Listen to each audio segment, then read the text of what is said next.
जब आप दुबई में इन्वेस्ट करते हैं तो हिडन चार्जेस या फिर कुछ एक्स्ट्रा अमाउंट जो आपको पे करनी होती है वो कौन सी होती है?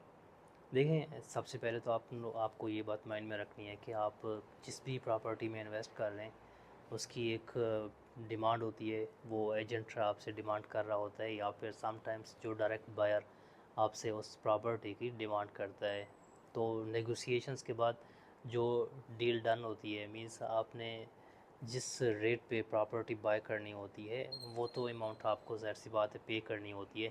उसके साथ कुछ एडिशनल पेमेंट्स होती हैं जो आपको करनी होती हैं, जैसा कि अगर हम बात करें दुबई लैंड डिपार्टमेंट से, जिसको डीएलडी बोलते हैं, तो उसकी रजिस्ट्रेशन फ़ीस होती है, आपको वो पे करनी होती है। और 4% जो प्रॉपर्टी की वैल्यू होती है उसका 4% आपको गवर्नमेंट की फ़ीस पे करनी होती है। ट्रस्टी फ़ीस आपको पे करनी होती है।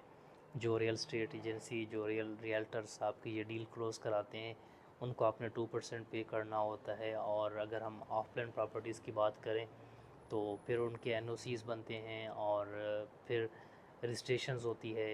अगर आपकी प्रॉपर्टी डिफरेंट वर्थ की है, अगर वो 5 लाख दरहम से कम है तो उसके लिए अलग से चार्जेस होते हैं, अगर उससे ज़्यादा है तो उसके लिए अलग से चार्जेस होते हैं।